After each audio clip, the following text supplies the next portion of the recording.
Waalaikumsalam warahmatullahi wabarakatuh. Terima kasih kepada Ustaz Fadilah Dr. Muhammad Makiti atas pembentangan sebentar tadi yang saya rasa telah membuat satu penjelasan, menjelaskan lagi garis-garis yang jelas tentang dalam paling penting mazhab akidah Ahlussunnah wal Jamaah dalam aliran Asy'ariyah dalam konteks kita di Malaysia ini.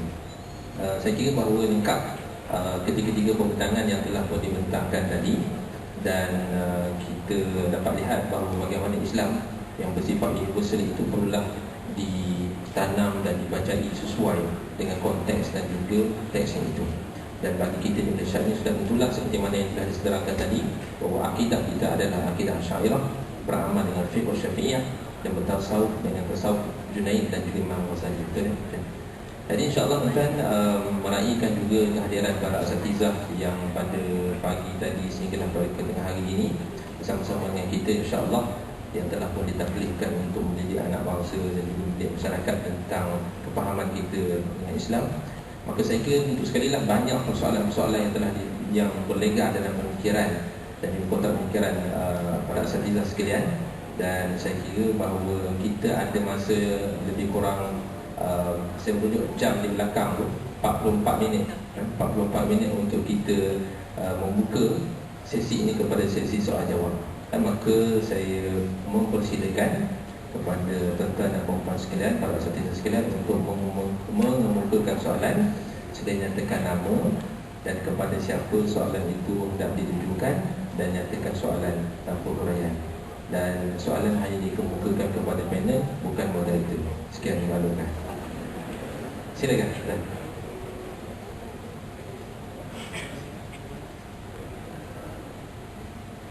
Kita ada mic di kiri dan juga di kanan. Saya kira kita kumpul 3 soalan dan kemudian kita akan jawab, insyaAllah. Assalamualaikum warahmatullahi wabarakatuh. Raja Tan Sri Mufti bersama para mufti dan juga tuan-tuan guru. Soalan saya Ashraf Ismail, Jabatan Islam Perak. Soalan saya sangat berminat dengan pembentangan tadi. Soalan saya kepada Syekh Rohimuddin dan tamunya, apakah kita mempunyai garis panduan atau manhaj yang kita sebut sebagai Imam Al-Ghazali dan Al-Junaidi tadi kepada pengamal-pengamal ahli tasawuf di Nusantara? Kerana sebahagian daripada penelitian yang kita buat didapati ramai yang mengaku sebagai ahli tasawuf ini, mereka sebenarnya tidak berada pada garis kita kata manhaj yang digagaskan oleh dua imam kita tadi. Yang keduanya, saya ingin bertanya kepada Dr. Aiman Al-Akidi. Saya utamanya sangat impreslah dengan pembentangan yang dibentangkan tadi, dan saya mencadangkan supaya Jabatan Mufti Tan Sri jangan kita lepaskan anak Perak ni sebagai pakar rujuk kita insyaAllah pada masa-masa akan datang. Soalan saya adalah berkenaan dengan bila disebut oleh bila disebut salah satu daripada ahli sunnah jemaah itu disebut dengan ahli hadis, ini menjadi hujjah kepada golongan salafiyah ini, mengatakan bahawa kami sebenarnya di dalam golongan ini. Jadi boleh tak doktor sikit membezakan ahlul hadis dengan salafiyah pada zaman ini supaya nampak perbezaannya? Terima kasih. Terima kasih. Satu, pada kata tadi kita buka 3 untuk muslimin dan 3 untuk muslimat. Okey, satu soalan lagi Ustaz. Bismillahirrahmanirrahim. Assalamualaikum warahmatullahi wabarakatuh. Saya Azmi daripada Azmi bin Abang daripada Taiping Perak. Subhanallah, Masya Allah. Begitu kagum sekali pembentangan panel-panel yang begitu hebat. Semoga Allah muliakan tuan-tuan. Barakallahu fiik. Soalan pertama kepada Syekh Rohimuddin Nawawi. Tuan yang mulia, soalan yang saya, bila menyebut tentang tasawuf maka pasti ia berkait rapat dengan tarikat, bukan begitu kan? Maka di Malaysia dan juga di Indonesia, untuk pendapat tuan tarekat manakah yang paling masyhur diikuti? Tarekat manakah yang paling masyhur diikuti di Malaysia, di Indonesia? Dan apa cadangan Tuan kepada sidang tetamu yang hadir pada hari ini? Dan sebagian daripada kita tidak begitu kisah tentang tarekat, soalan macam ini satu perkara yang tidak perlu, sekadar beramal seperti biasa sudah mencukupi. Dan jika ada usaha untuk kita, ada usaha seseorang itu untuk bertakarub kepada Allah, untuk dekat kepada Allah Ta'ala, tapi tidak mengambil jalan tarekat, mereka mampu capai kemuncaan. Dia sudah beramal seperti biasa, tapi dia ingin dekat kepada Allah, tapi tidak mengambil jalan tarekat. Yang mana ia mampu capai kemuncaan?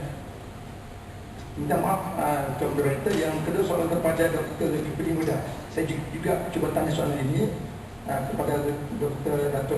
Zulkifli Mufti Terengganu. Terima kasih, Masya Allah.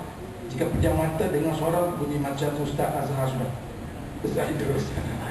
Tak dengar muka dengan macam Ustaz Azhar. Baik, apa pendapat Dr. Tentang wadah penyertaan ummah? Kita bicarakan mungkin sesi kedua nanti tentang mengalas amanah ummah, penyertaan ummah, yang tentang masalah Syafi'i, wadah penyertaan ummah di Malaysia. Maka sejauh manakah pendapat Datuk pentingnya menjadi pemimpin yang mempunyai akidah Asy'ariyah dan juga mazhab Syafi'i? Kadang-kadang yang menjadikan isu dan menyebabkan masyarakat berpecah belah atau menjadi masyarakat ini jadi panas isu-isu dipunca daripada pemimpin-pemimpin. Contoh macam isu LGBT pun dan ditabukan. Ia bermakna kerana pemimpin menjadi satu penyebab juga kepada rakyat di bawahnya atau penduduk di bawahnya menjadi begitu keliru. Jadi sejauh mana pendapat Tuan tentang isu ini? Terima kasih. Assalamualaikum. Assalamualaikum. Terima kasih kepada Majlis Nazmi dan Syekh Ashraf atas soalan tadi. Jadi saya nak persilakan yang pertama, Syekh Rahmuddin ada 2 ataupun 3 soalan Syekh untuk dijawab. Jadi silakan.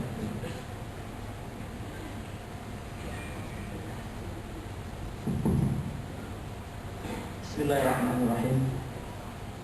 Persoalan pertama mengenai panduan manhaj tasawuf. Ibarat tadi kita telah nyatakan bahwa Ahlus Sunnah wal Jamaah panduan tasawufnya adalah Al-Imam Al-Ghazali atau ke atasnya yaitu Al-Imam Al-Junaid. Tadi sudah saya terangkan bahwasanya tidak banyak orang juga perhatian apa yang dimaksud tasawuf itu kepada tasawuf Al-Imam Al-Ghazali. Banyak orang akademis yang artinya mengkaji secara kajiannya dan perpustakaan atau kajian kitab, bahwa mereka membagi tasawuf, ada tasawuf amal, ada tasawuf akhlak, ada tasawuf daud. Lalu kemudian setelah para pengkaji itu membagi kepada 3, akhirnya mereka bingung sendiri tasawuf mana yang akan kita ambil. Apakah tasawuf amal, apakah tasawuf akhlak, atau tasawuf daud.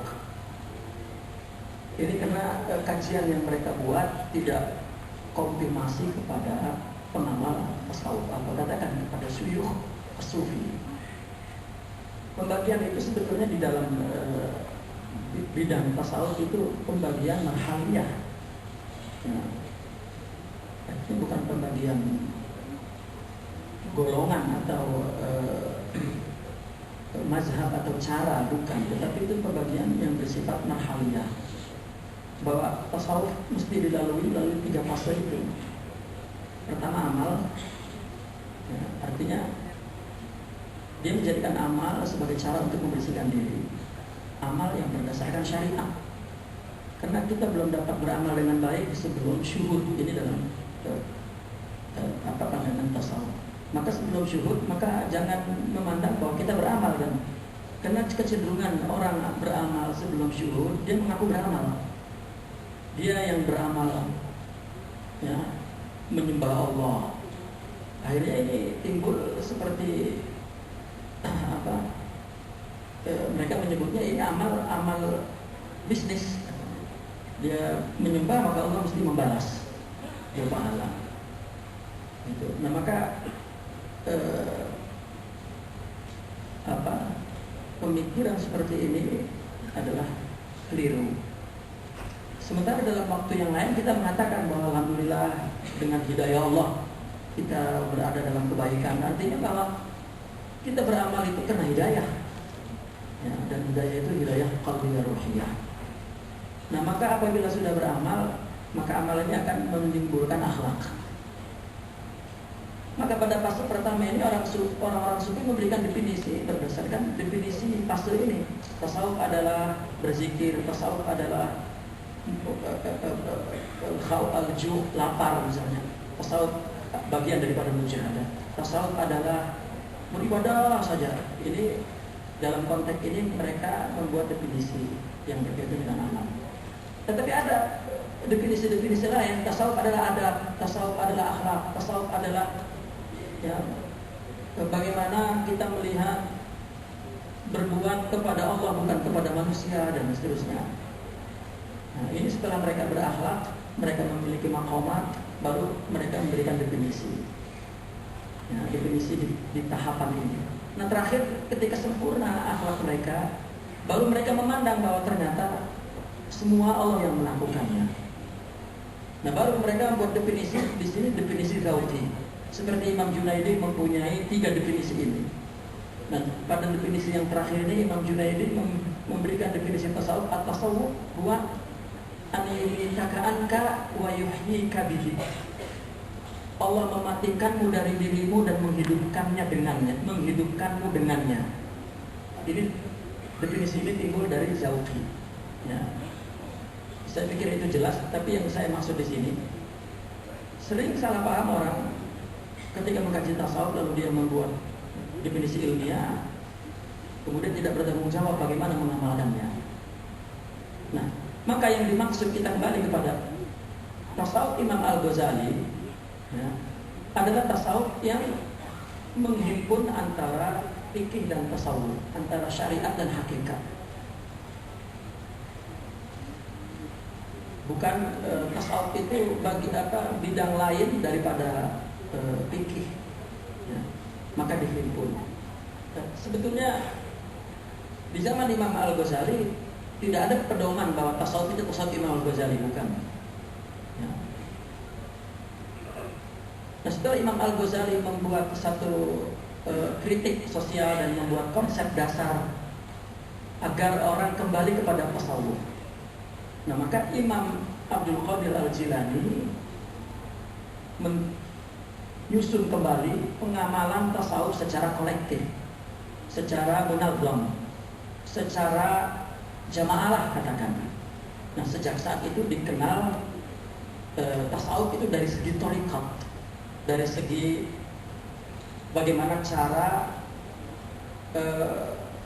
melakukan pendidikan tarbiyah sufiyah untuk mendapatkan syuhud. Sebetulnya tasawuf adalah daud, tasawuf adalah hakikat, tasawuf adalah syuhud. Namun untuk memperolehnya maka ada proses tarbiyah, proses tarbiyah. Nah inilah yang digambarkan oleh Imam Al-Ghazali di dalam kitab Ihya Ulumuddin, tetapi baru merupakan konsep. Jadi jika kita membaca Ihya Ulumuddin, ya, membaca sendiri kemudian mengamalkannya tentu akan kesulitan. Karena itu konsep dipraktekkannya adalah oleh Syekh Abdul Qadir Al-Jilani melalui tarbiyah sufiyah itu yang disebut thariqat.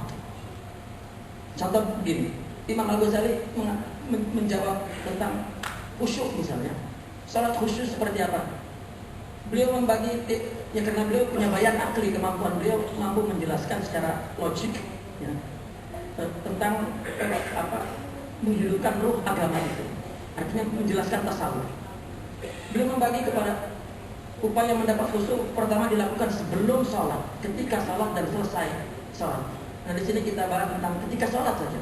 Ketika sholat dia mengatakan orang yang melakukan sholat untuk mendapatkan khusyuk mesti memiliki 6 sifat.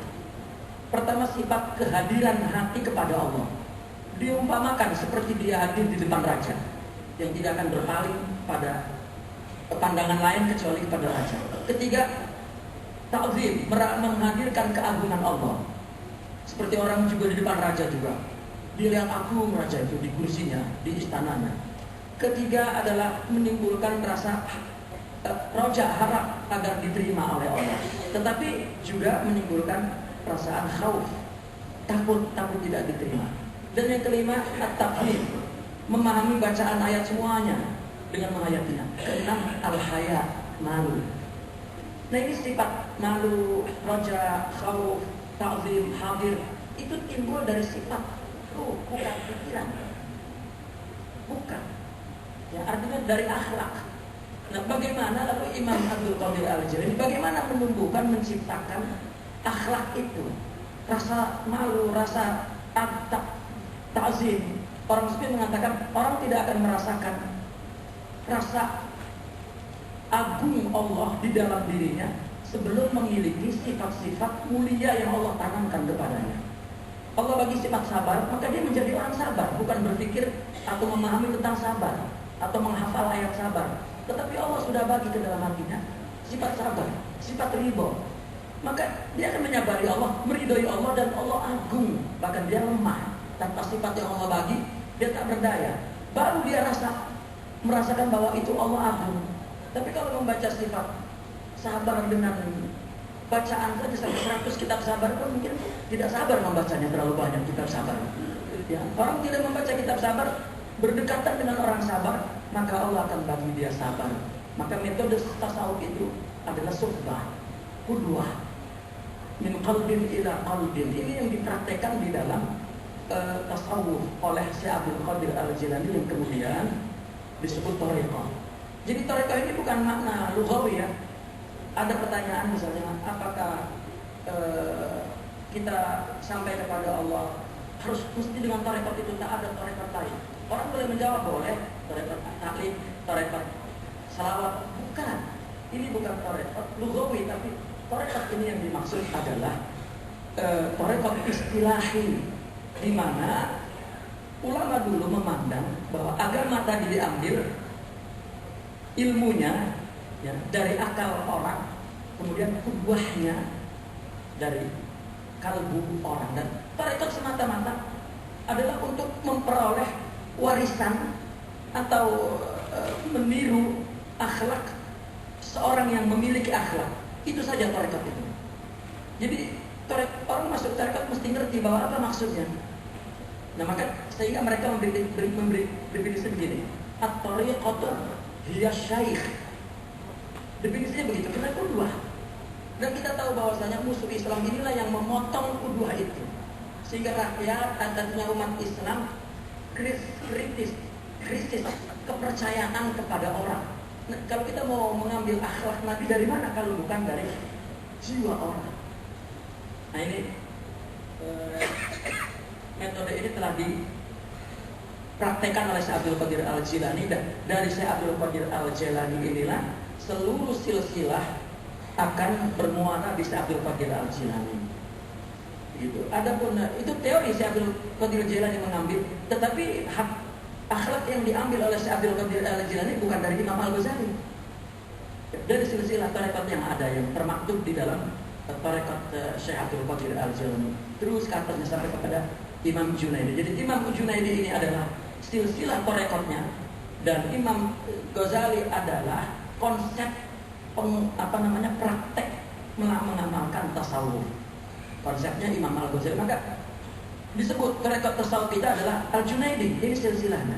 Semua silsilah akan bermuara kepada Syekh Abdul Qadir Imam Junaidi Al-Baghdadi. Silsilah apa ini?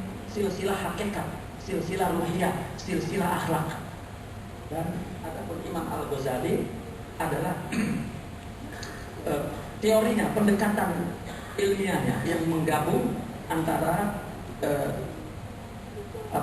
syariat dan hakikat, di mana dijadikan syariat ini dijadikan media atau subjek untuk mencapai hakikat. Bukan orang bertarekat bertapa saja, atau ada yang selam di air, atau yang mengatur-ngatur napas, zikir napas, atau itu jauh daripada. Nah, oleh karena itu seorang pimpinan sufi itu wajib memiliki ilmu syariat itu puncak. Tidak boleh orang sufi tidak faqih. Orang faqih mungkin hanya mendapat sedikit daripada tasawuf, tetapi seorang sufi pimpinan tarekat mesti alim di syariah. Jika tidak, maka tidak jadi. Bagaimana dia mau mewariskan akhlak? Kecuali Imam Al-Ghazali, dia mujtahid mutlak, tetapi mendapat guru, artinya mewarisi hakikat akhlak itu, qudwah itu, dari orang yang ilmunya di bawah dia. Itu mungkin. Tetapi jika kita seorang yang tidak alim, maka mesti mengambil seorang sufi dari segi keilmuannya jauh lebih alim, karena dia dapat menjawab berbagai penyakit yang diakibatkan dengan zaman ini. Artinya panduan tarekat itu adalah yang tasawuf itu yang ada dalam tarekat itu. Zikir, mujahadah, ya, itu adalah persiapan murid untuk membersihkan hati. Ya, kemudian suhbah.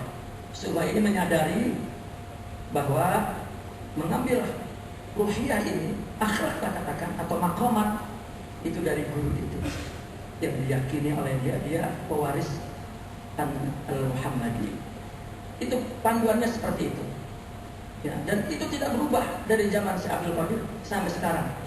Dan dulu pun sama, cuman tidak dibukukan, tidak disusun. Kita membaca buku misalnya, membaca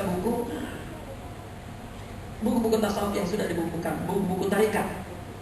Ada zikir, ada mujahadah, ada. Lalu ketika si guru mempraktekkan kepada si murid, ini bukan seperti buku ini, bukan. Karena betul-betul pendidikan itu tergantung si guru, bukan buku ini. Panduannya adalah apakah si guru itu punya akhlak atau tidak.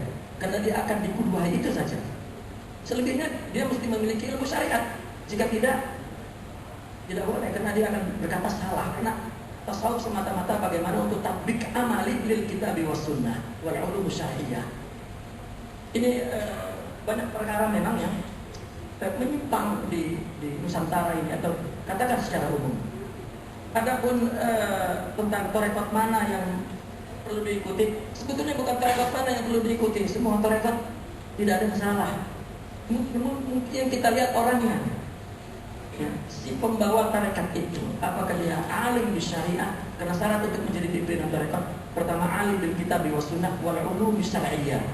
Kedua, arif bi aqidati ahli sunnah wal jamaah ilman wa dzauqan. Dan yang ketiga adalah dia seorang khabir. Dia pernah ikut di tarbiyah, kemudian dia boleh bertarbiyah. Ketiga empatnya, dia ma'dun min kibalil ma'dunina. Ya, dia diizinkan dari orang-orang yang diizinkan dan bersambung kepada Rasulullah. Tidak cukup izin, ya, tapi mesti alim dari kitab wa sunnah dan seterusnya. Kita tidak cukup waktu. Kenapa ada muncul pimpinan tarekat katakan bodoh dalam syariat? Itu perlu waktu lain kita mengkaji, dan bagaimana kita sekarang menganjurkan kepada generasi yang akan datang. Ada sebab-sebab tertentu di Nusantara ini. Kita tidak punya cukup waktu untuk membahas itu. Dan terakhir, adapun apakah sampai orang kepada Allah tanpa melalui tarekat? Sebetulnya begini, orang tidak perlu masuk tarekat, dan tarekat itu sering dikatakan mari orang kita aja bertarekat. Salah. Tarekat itu qudwah. Ulama dulu dia mengambil akhlak itu qudwah dari ulama, meskipun dia tidak menjadi murid, dan kemudian dia menjadi khalifah dan penggantinya di bidang tarekat. Tetapi semua mengambil apa yang di dada ulama ketika belajar. Maaf, kita sekarang punya akademis, ya, punya university. Orang mengambil ilmu di sana, ilmunya saja secara riwayat tidak bersambung, apalagi mengambil akhlak, tidak ada. Ini saya berikan contoh, artinya bahwa jika kita hanya memahami agama sebatas membaca, susah. Banyak kedangkalan, baik di bidang ilmu dan di bidang amal. Nah, maka orang yang tidak bertarekat tidak ada masalah. Tetapi dia mesti punya guru yang dia yakini akhlaknya bagus, dia berqudwah di situ. Maka ada dua, ada mengambil, intinya suhbah sama qudwah, ya. Mengambil guru atau jadikan guru itu sebagai teman untuk mengambil. Ada al-ukhuwah, ya, ada at-tasayyuh, mengambil syekh. Jadi salah orang, semua orang masuk tarekat loh. Enggak. Justru orang-orang ulama sufi dulu cenderung kalau untuk dijadikan murid sedikit. Nah, kita melihat ada fenomena orang tarekat mengajak semua orang bertarekat, bahkan dia seperti bisnis, seperti apa? Menjaring orang agar bertarekat seperti multi level marketing. Satu orang 10 tahun. Nanti mau dibuat apa orang itu? Ya. Tidak, itu bermasalah. Ya. Intinya kedua, apakah bil tasyayyu mengambil guru atau bil ukhuwah? Orang-orang dulu menyadari itu agama, ada yang diambil dari akal mereka dan ada yang diambil dari ulama mereka. Namun bedanya kalau bil ukhuwah, dia tidak punya otoriti untuk kemudian membuka klinik ruhani katakan dan mempraktekkan tarekat dan menamakan tarekat tertentu dan seterusnya. Wallahu a'lam kalau perlu panjang. Baik, terima kasih Tuan Syekh. Soalan yang seterusnya tadi pada Datuk Syekh Osman tentang penting kepimpinan itu dilantikkan kepada mereka yang berusaha Syafi'i dan sudut fiqh dan sudut aliran akidah Asy'ariyah. Bismillahirrahmanirrahim. Saya sebenarnya mendapati soalan itu ada dah jawapan. Dia, adakah seorang pemimpin itu perlu pada seorang tipe mazhab Syafi'i ataupun orang panggil mazhab Ahlussunnah? Dan pertanyaan tadi dah jawab. Saya rasa kita jawab macam mana dia? Saya tak tahu dia jawab. Itulah macam mana kepimpinan tu. Apakah syarat-syarat dia? Asasnya ialah dia mestilah berdasarkan kepada Ahlussunnah wal Jamaah dan juga pada mazhab Syafi'i. Jadi itu telah diperkatakan oleh penanya. Saya nak jawab saya tak tahu. Itu macam mana? Jadi untuk dalam soalan itu ada jawapan. Baik, yang soalan tadi pada Dr. Aiman tentang istilah daripada ahli hadis dengan salafi. Betul. Terima kasih. Bismillahirrahmanirrahim. Masalah klaim, orang mengklaim sebagai hari ini mereka salafi, mereka kata nahnu alladhi yusammina bi ahli hadis. Kamilah yang dinamakan atau kami menamakan diri kami sebagai ahli hadis, mengikuti jejak ahli hadis. Dalam hal ini kita kena faham dua benda. Satu sejarah, yang kedua istilah. Dari segi sejarah, pada zaman Rasulullah SAW, para sahabat semua beriman dengan apa yang didatangkan oleh beliau, oleh Nabi Muhammad SAW dengan tanpa ada khilaf. Mereka tak ada masalah. Setelah zaman para sahabat, maka lahirlah seperti Syiah, Khawarij dan lain-lain, Mu'tazilah. Dan akhirnya ada satu isu pada waktu zaman salaf atau 3 kurun yang pertama tentang ayat-ayat mutasyabihat. Ini isu yang menjadikan pergaduhan yang paling besar. Sebenarnya bukan hanya itu, banyak lagi isu lain, tapi ini selalu isu yang didebat-debatkan tentang ayat mutasyabihat. Ayat mutasyabihat ni apa? Iaitu ayat-ayat yang kalau kita baca boleh membawa kepada pemahaman seolah-olah menyamakan Allah dengan makhluk atau makhluk ini sama dengan Allah.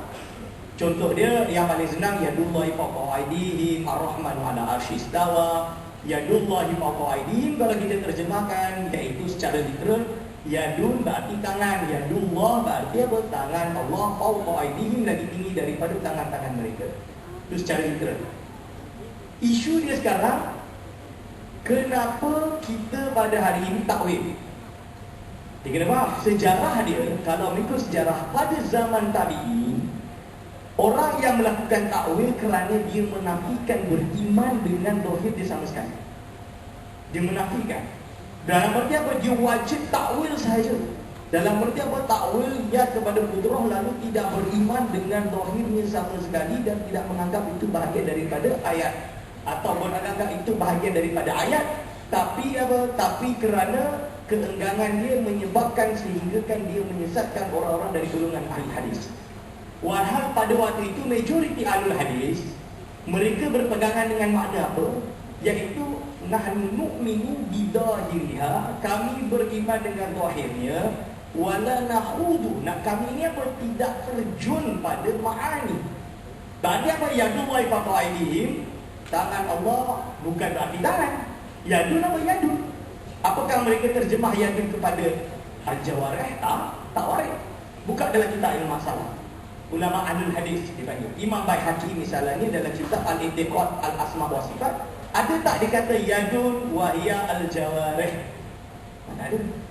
Ada tak diisbatkan Ar-Rahmanu ala arsyistawa al-istiwa? Al-istiwa wa al-istiqraru fis sama'i bi juhusi wa ghairi zalik? Tak ada. Al-istiwa tidak. Masalah dia adalah apabila datangnya golongan yang setelah itu. Jadi ada Mu'tazilah, dia hentam habis takwil. Dia hentam habis isbat, atau dia hentam habis takwil, dia kena takwil 100%. Lalu datanglah ahli sunnah jamaah yang membalancekan kedua-dua. Dia kata apa? Yang betul, kalau engkau nak takwil itu apa? Iaitu beriman dengan zahirnya, beriman dengan ayat Al-Quran, maknanya serahkan pada Allah.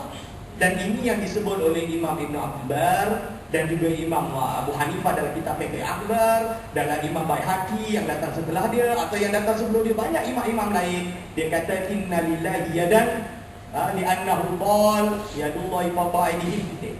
Maknanya dia tak masuk pun sama sekali takwil. Okay? Lalu takwil, lalu kita kata boleh takwil sesuai dengan kaedah bahasa Arab. Contoh dia apa? Yadun, maksud yadun apa? Yadun juga memiliki maksud kudrah atau kekuatan, kuah. Bukti dia apa? Bukti dia Melaka telah jatuh di tangan orang Portugis. Kita tak faham Melaka tu jatuh ke depan, mati orang Portugis, matilah. Tapi kita makna apa? Kekuasaan Melaka jatuh di tangan orang Portugis. Dan ini ada dalil dalam lughah. Kita terima takwil dan takwil. Lalu datanglah golongan Mujassimah atau dipanggil dengan Hasyayatul Hanabilah. Dia kata tak boleh takwil, tak boleh takwil. Takwil pun tak boleh. Dan dia kata apa? Barang siapa takwil, ini adalah mu'attilah. Mu'attilah apa? Dia itu menafikan salah satu daripada sifat Allah, bahkan menafikan salah satu daripada makna Al-Quran. Kerana mereka beriman, kita juga beriman bahawa Al-Quran diturunkan dalam bahasa Arab. Mereka kata kalau Allah berfirman dengan bahasa Arab, maka tentunya apa yang Allah berfirman tersebut ada makna, dan makna dia dikembalikan bahasa Arab. Kita kena pegang makna hakiki. Kalau yadun berarti apa? Allah ada tangan. Tangan apa? Tangan itu adalah jawarih.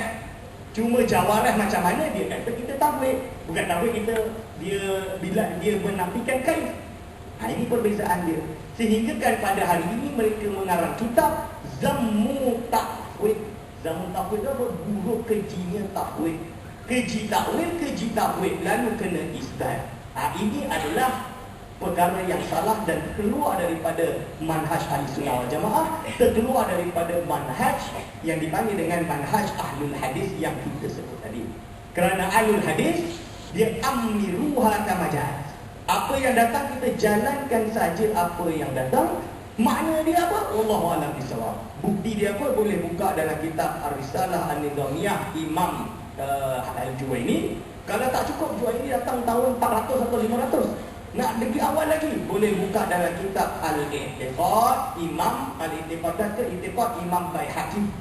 Imam Baihaqi itu mungkin dah cukup. Kalau tak cukup lagi, bukalah dalam kitab-kitab yang lain. Malah guru-guru kami dah karang kitab banyak.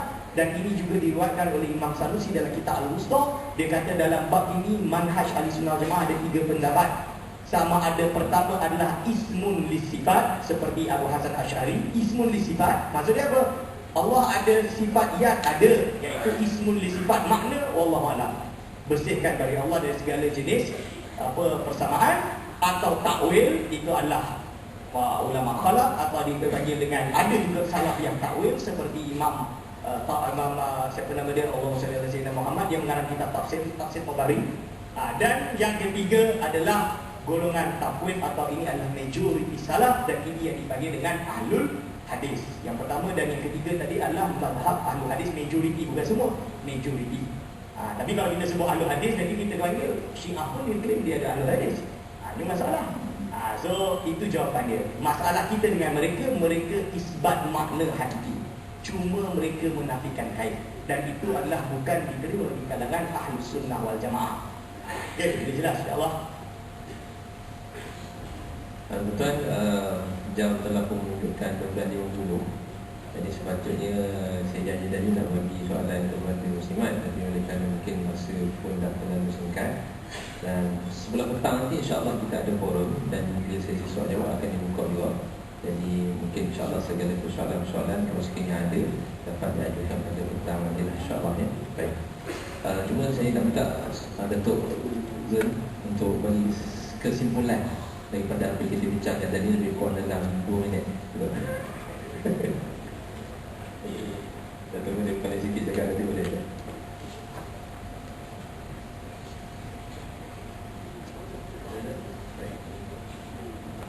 Okey, apa? Sebab dah ada soalan-soalan tadi pun dah ada jawapan. Saya nak cakap ke mana? Okey.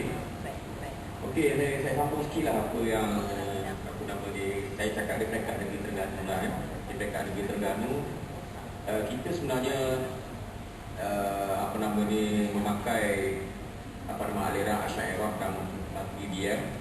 Yang fiqh ni kita berdasarkan pada mazhab Syafi'i. Imam Ghazali kita jadikan landasan dalam bidang tasawuf.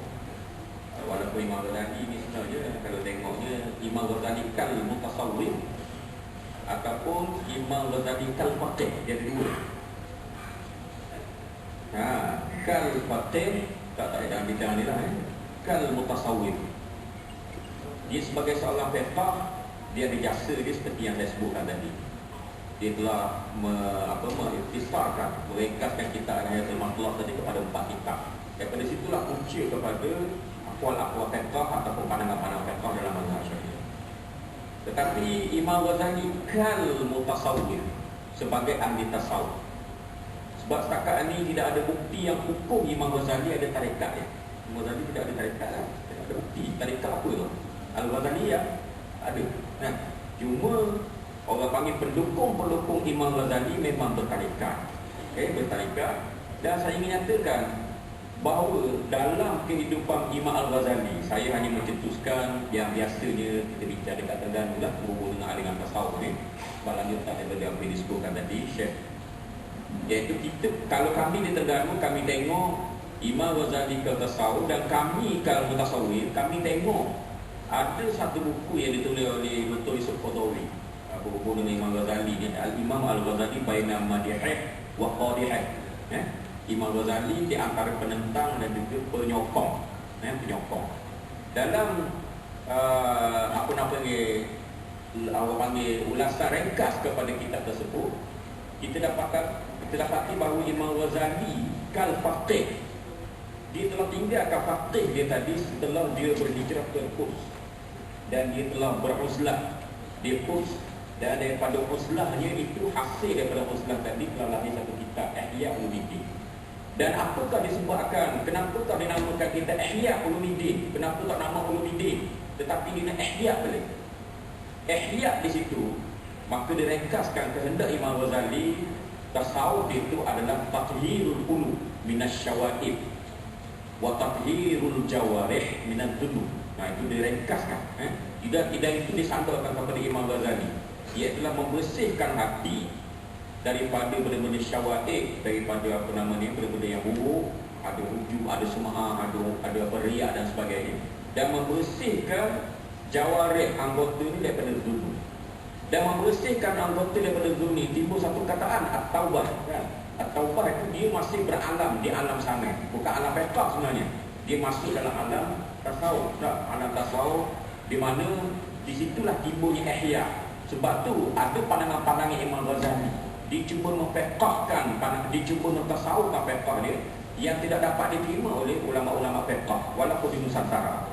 Yang saya dapat tahunya di antaranya Imam Ghazali telah mengeluarkan fatwa kalau seorang itu sembahyang seorang diri dia khusyuk, tetapi kalau dia sembahyang berjemaah tidak khusyuk, lebih baik sembahyang seorang diri. Dan ini ada diulas oleh dalam kitab Jawi pun ada, nama kitab tu Burayatul Tulak kan, Burayatul Tulak yang ditulis oleh Daud Fatani kan, Daud Fatani. Di mana apabila Daud Fatani sebut pandangan Imam Ghazali, lalu dia biarkan begitu je.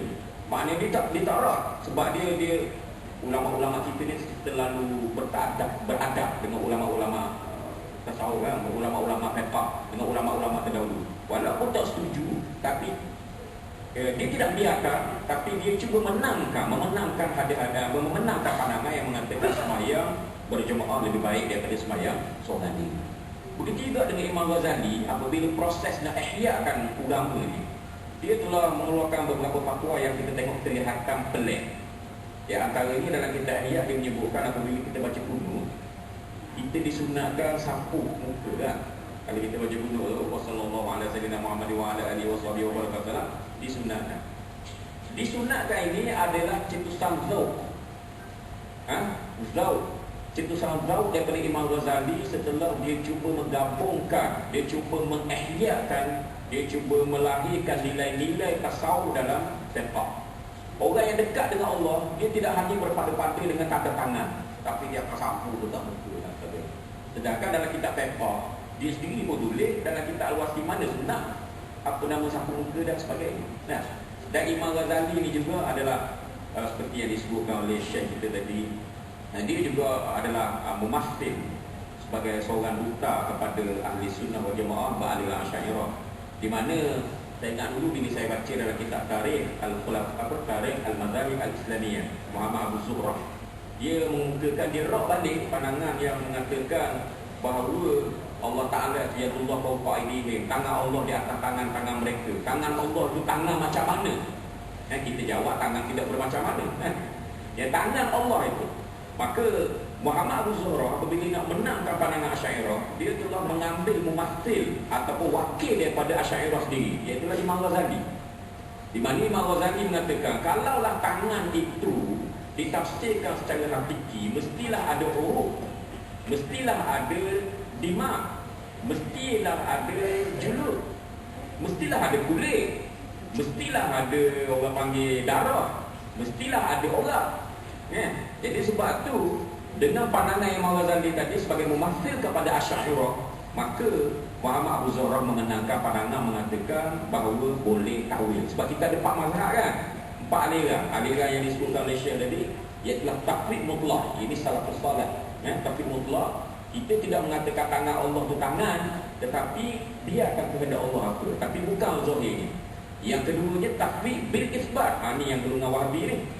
Ya, dia tafwid tetapi bil isbat. Dia kata tafwid serah pada Allah, tapi dia kata tangan. Faham kan? Dia kata serah pada Allah, tapi ada tangan. Itu dia panggil at-tafwid bil isbat. Yang dikemukakan oleh pokok Wahabi ataupun dipanggil salafiyah Wahabiyah. Dan yang ketiganya ialah yang Asy'ariyah ni kan. Yang Asy'ariyah kita ni, kita pakai yang qudrat. Walaupun ada yang 4 mazhab, yang keempat tu tajsim kan. Tajsim tu mengatakan bahawa tangan lah macam manusia ni lah. Ini dah keluar daripada aliran agama kita. Saya nak sebutkan di sini.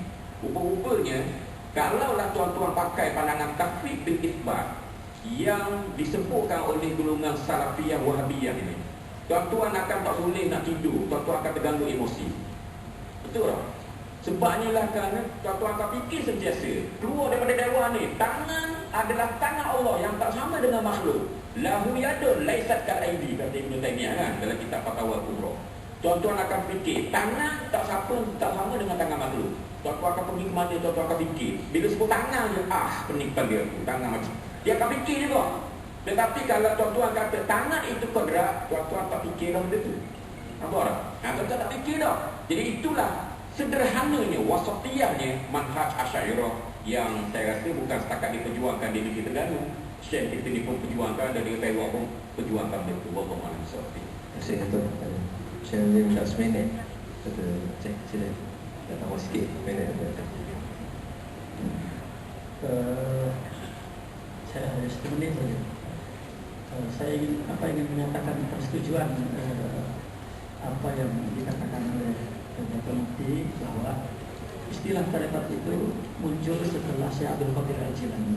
Tetapi apa yang diamalkan di dalam tarekat itu memang diamalkan sejak zaman sahabat. Sebelum Abdul Qadir Al-Jilani, Imam Al-Ghazali ke atas, qudwah itu sebetulnya intinya, qudwah. Namun di dalam buku tasawuf, dia punya argumentasi yang panjang lebar ya tentang istilah yang dipakai oleh orang sufi setelah Syekh Abdul Qadir Al-Jilani. Apakah ada sebelum itu?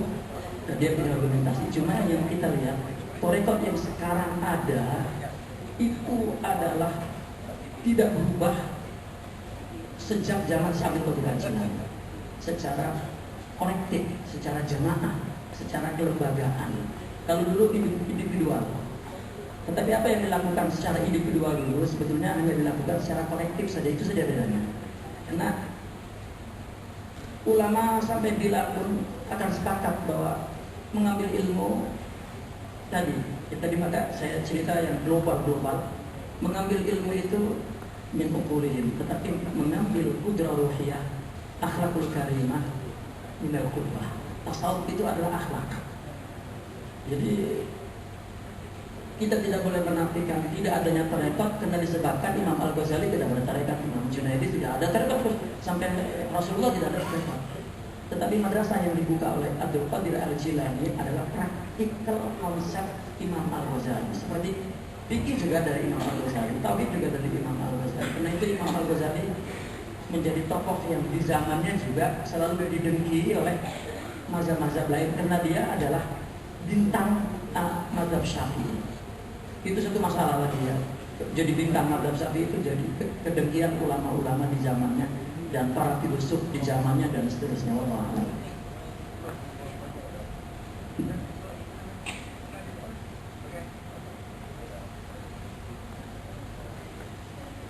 Alhamdulillah tentang juga dalam jam 1. Walaupun saya kira banyak lagi perbincangan yang nak kita sebutkan.